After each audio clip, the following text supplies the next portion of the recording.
In the early 1970s, the United States Air Force faced a challenge. The skies were evolving. New enemy fighters were lighter, faster, and more maneuverable. The U.S. needed an aircraft that could dominate in a dogfight, deliver precision strikes, and do it all without the massive price tag of larger fighters. Out of this need came the Lightweight Fighter program. It was an ambitious quest for a smaller, more agile, more affordable jet, one that could turn tight, accelerate hard, and keep the pilot alive in the toughest aerial combat. The result was the F-16 Fighting Falcon. But to those who fly her, she's simply known as the Viper. The idea came from a group of Air Force visionaries nicknamed the Fighter Mafia, led by men like Colonel John Boyd. They believed that a lighter, more maneuverable fighter, built around Boyd's energy maneuverability theory, would consistently outperform heavier aircraft in a close-range fight. At the time, the Air Force was bringing in the F-15 Eagle, a powerhouse of speed and long-range capability, but the F-15 was expensive and complex. The new jet wouldn't replace the Eagle, it would complement it. Think of it as the nimble knife fighter alongside the heavyweight champion. Two companies competed, General Dynamics with the YF-16 and Northrop with the YF-17.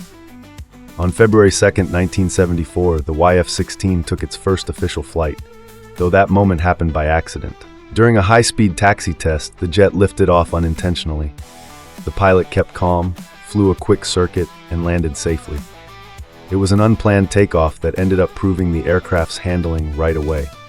By late 1974, the YF-16 had beaten out the YF-17, and the Air Combat Fighter program was born.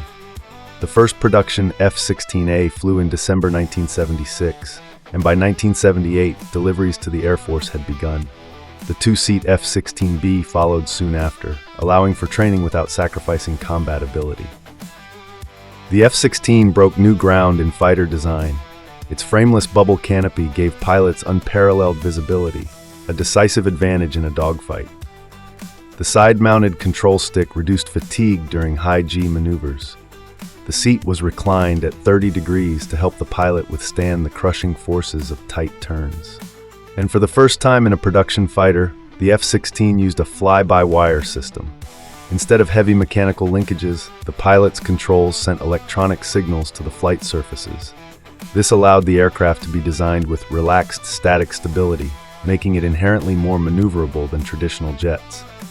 In short, it was built to be unstable, and computers kept it flying. The F-16 wasn't replacing a single aircraft, it was replacing an idea. It was the proof that a lightweight, low-cost fighter could still carry advanced weapons, radar, and sensors, and serve in multiple roles: air-to-air combat, air-to-ground strike, and reconnaissance. Over the years, the F-16 evolved. The early F-16A and B models gave way to the F-16C and D in the 1980s, bringing improved radar, night attack systems, and the ability to fire beyond visual range missiles like the AMRAAM. Later block upgrades brought better engines, precision-guided weapons, and even targeting pods for surgical strikes. Today's newest version, the Block 7072, nicknamed the Viper by crews, is considered the most advanced fourth-generation fighter in the world. When Iraq invaded Kuwait in 1990, the F-16 was ready.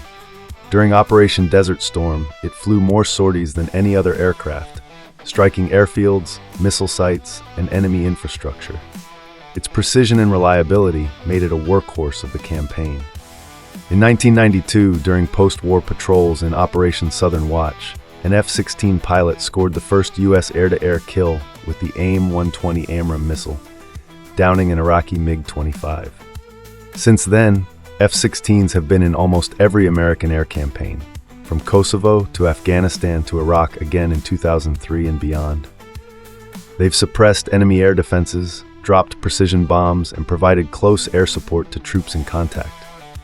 With over 4,600 built and serving in more than 25 nations, the F-16 has become one of the most successful fighters in history. The F-16's agility and reliability also made it the perfect choice for the U.S. Air Force Thunderbirds, the service's elite demonstration team. In 1982, after a tragic accident in their T-38 Talons, the team transitioned to the F-16A. It was a leap in performance, allowing the Thunderbirds to showcase high-energy maneuvers that wowed audiences worldwide. In 1992, the team upgraded to the F-16C. Today, they fly the Block 52 model, capable of pulling 9G turns in formation at speeds over 500 miles per hour, sometimes just inches from each other. The Thunderbirds have flown the F-16 for over 40 years, longer than any other aircraft in their history, bringing the roar of the Viper to millions of spectators and serving as ambassadors for the U.S. Air Force. Even as newer stealth fighters like the F-35 take the lead, the F-16 remains in frontline service.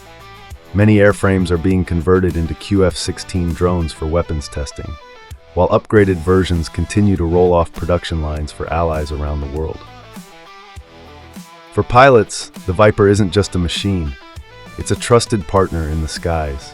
Agile, powerful, and endlessly adaptable, it's a jet that will be remembered as one of the greatest fighters of all time.